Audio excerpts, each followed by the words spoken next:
I appreciate you guys coming back for another episode of A Man Without a Title. This is episode 25. It's called Ask Me Anything. So I'm going to start off and ask you guys, if God came to you tonight and said, ask me for anything, would you ask him for money, security, status, cars, big house? See, this question isn't hypothetical. God actually asked somebody this once in the Bible, and it was Solomon. And the way he answers tells us everything we need to know about wisdom and leadership and his heart. Let me give you a little backstory here. So most scholars and all that believe that Solomon, he took the throne when he was around 15 years old. And the Bible actually doesn't give an exact number, but this is from timeline, this is what we think. Now, take a second and let that sink in.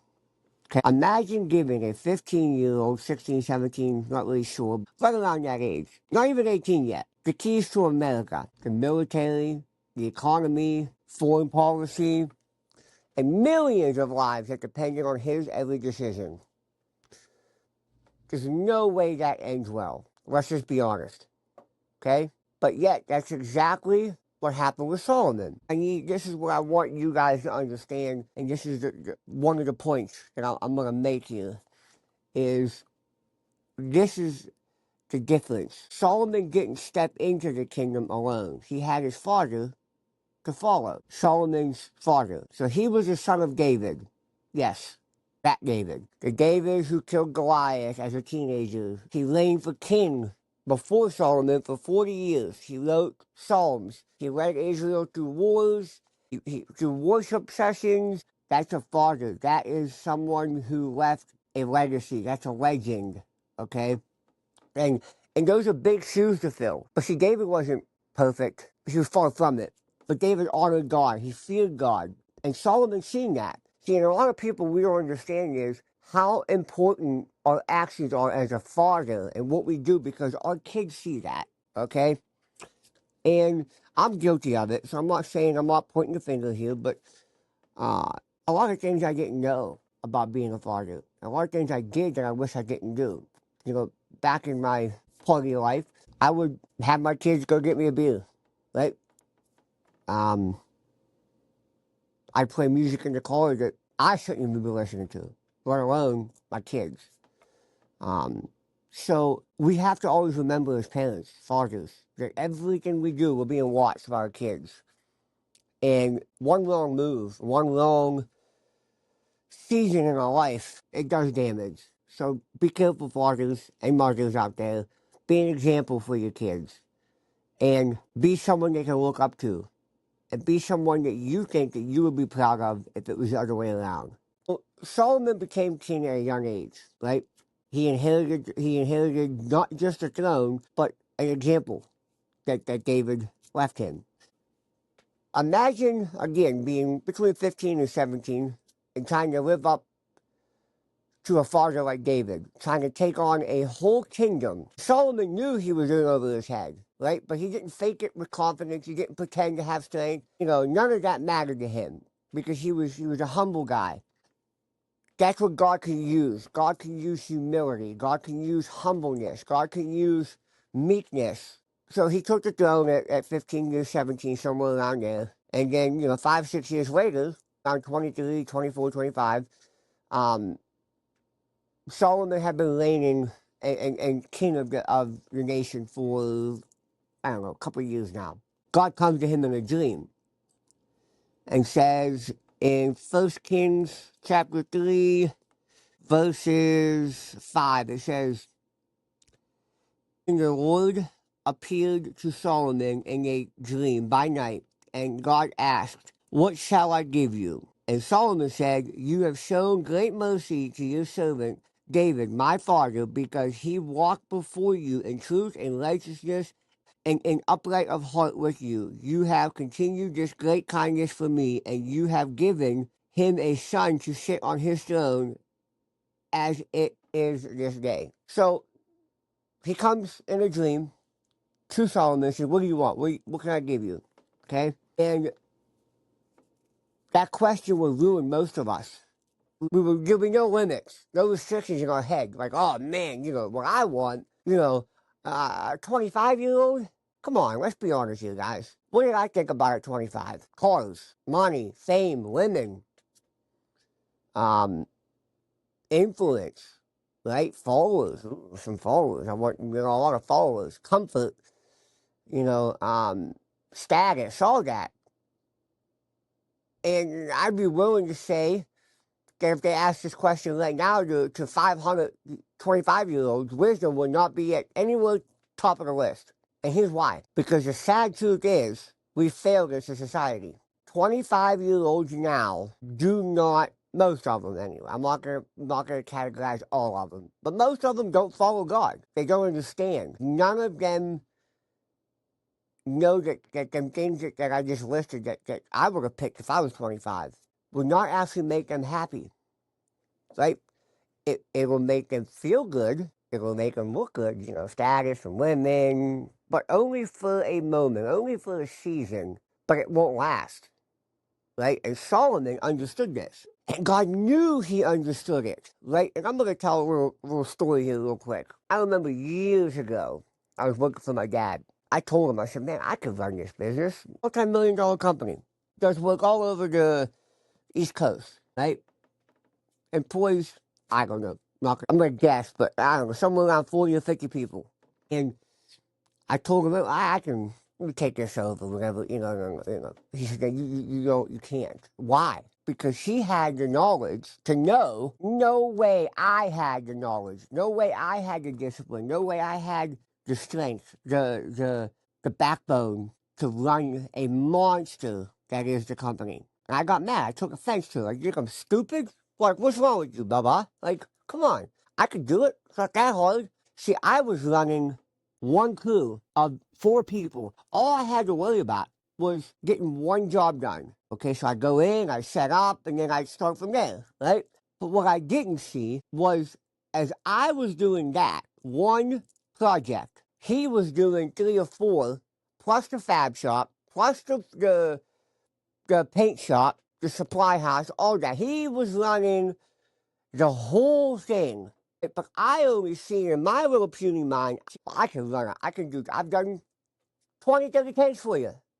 I could run a company. I couldn't. He had God in his corner. He had the wisdom to follow God and to know he can't run this company without God.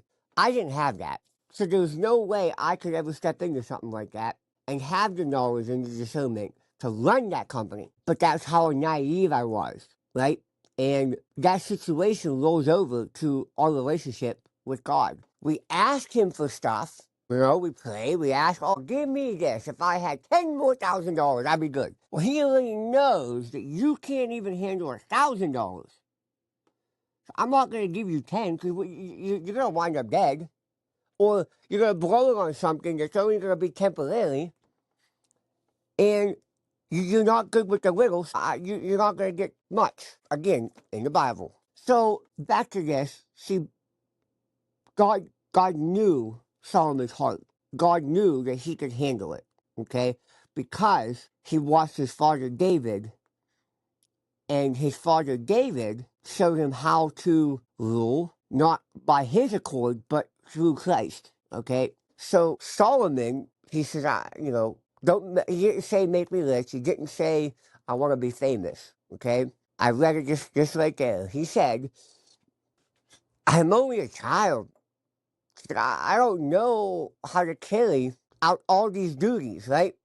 Give your servant, which is talking about him, a discerning heart, to govern the people and know right from wrong. Man, he's 23, 24, 25 years old at the time. He's in a different place than I would have been. Right? Yeah, I know it's a different time, and I get that. But same rules apply.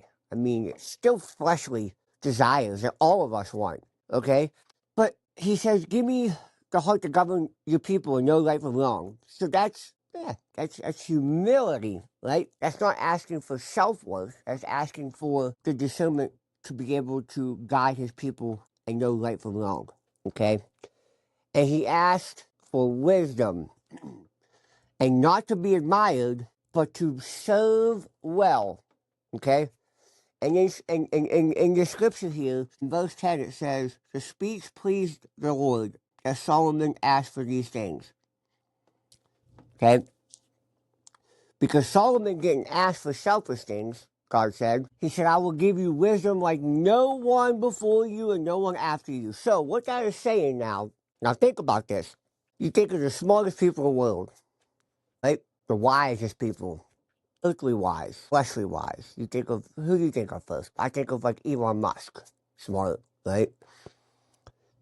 Einstein, Aristotle, Socrates, all these, Euclid, the father of geometry. You think of all these people, right? But it says here, it says, I will give you more wisdom than anyone before you and anyone after you, ever. So, since Solomon, there hasn't been a more wise man on this earth, okay? Then God goes one step further and adds something a little bit more powerful. He said, I'll also give you what you didn't ask for, riches and honor. See, there's the principle. There's where this all, to me, it shook me. When you give God a clean heart, when you chase God's heart, and God sees your true heart, you can't fake it with God. You can't, well, I tried to fake it with my dad. I can do it, In my head, I really believe that. But I was also a 25-year-old idiot, okay? So he asked for wisdom.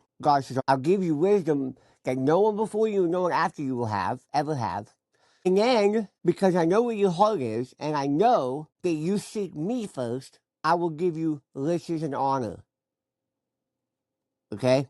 There's something here in this text that should get in all of our hearts. That stuff that you ask him for, that's gonna be, it's junk. Let's just be honest. Is that really what would make your life better? No, none of it will. Maybe here, but is it pleasing to him? Is it glorifying to him? No. A bigger TV, he could care less.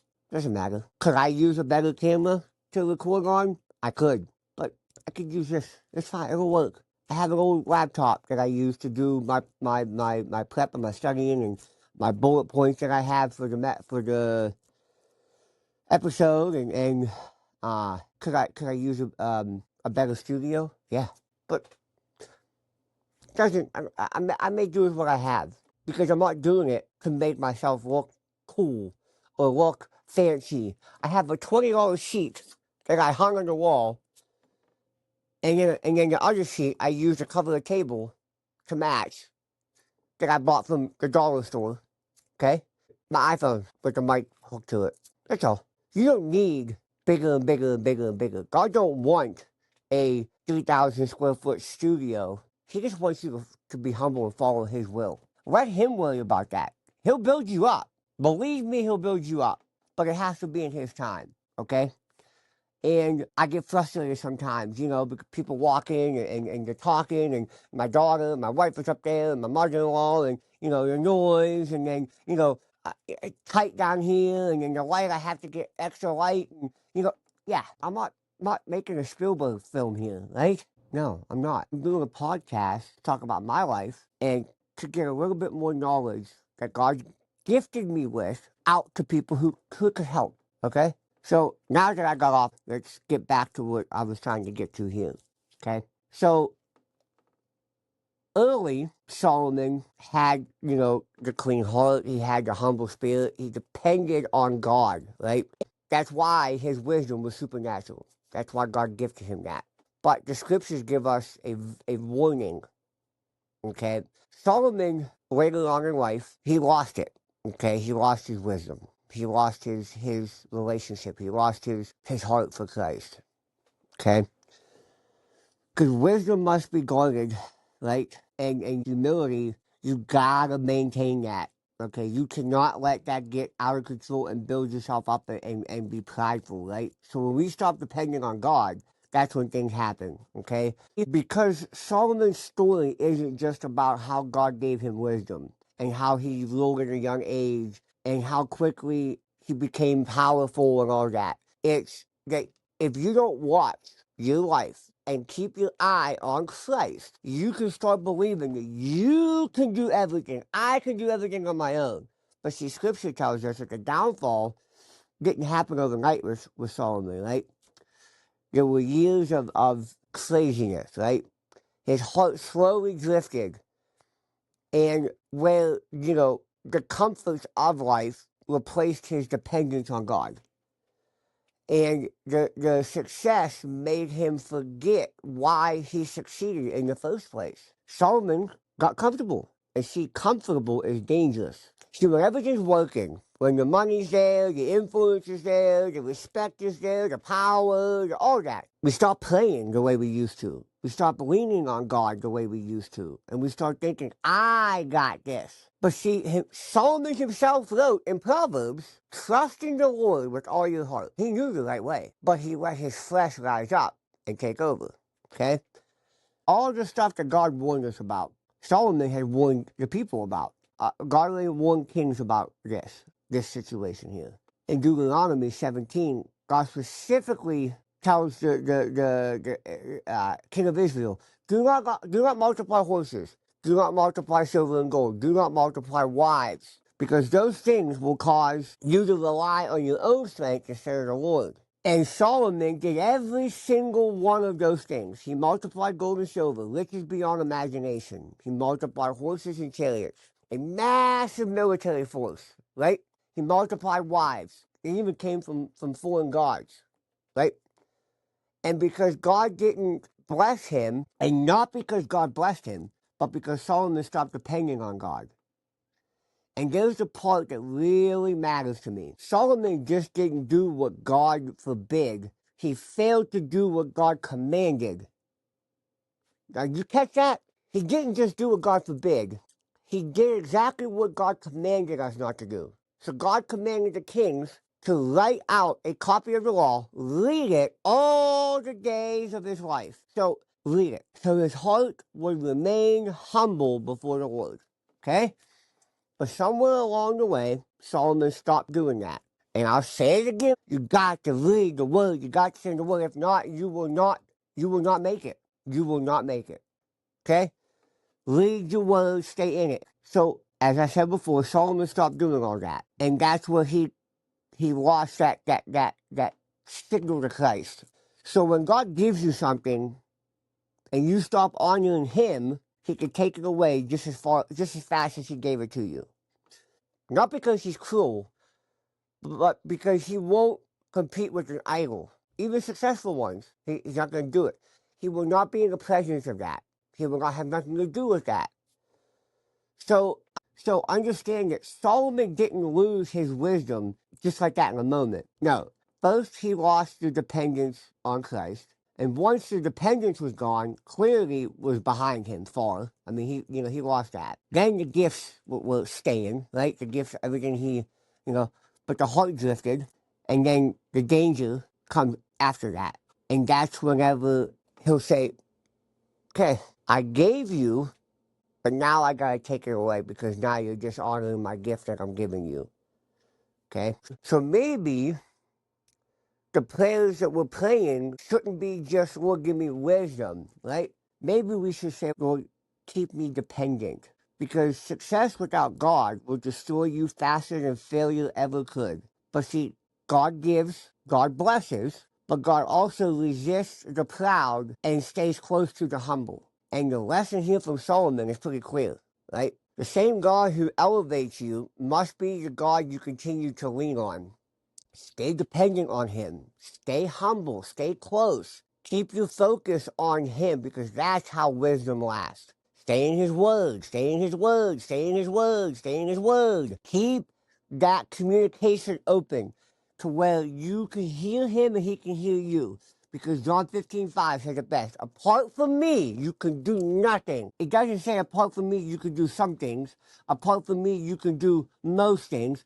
No, it says, apart from me, you can do nothing. Zero, nothing. Get out of the world, get in the Word, stay prayed up, stay looking to Christ in everything you do. Because if not, it's pointless, it's meaningless, it's worth nothing. And you say, well, Augusta, that doesn't make sense. What about school? What about sports? Everything. When you step on that basketball court, that football field, you should be representing God. They should see God in you. When you go to that college or go to that classroom and you walk in, you should have a light about you. People should know you. and to see Christ through you. You can't do any of that without him. So please, keep your eye on him, because if not, you're doomed. You're done. And I have to tell myself that every day. If I don't read his word, I can feel my days off. I can feel Satan is just trying his best because I didn't read. So I don't have the necessary safety equipment for the day. I didn't put my PPE on. And Satan knows, and Satan's, oh, he didn't read today. Let me get him. And believe me, you're less likely to fall in your sin if you stay in the word daily, stay in the prayer daily, seek his face daily, than if you do it like most Christians nowadays. They go to church once a week for an hour or two, throw a couple dollars in the plate, and they think they're good for the week. Well, don't treat God as a genie in a bottle. Ask him for the right things, and let his blessings come to you in his time, not yours. And remember, everything here is temporary. Live for him and worry about your treasures in heaven. Thanks for joining me again, episode 25. God bless you guys. And like I say every time, stay in the Word, stay prayed up, look to Christ in everything you do. God bless.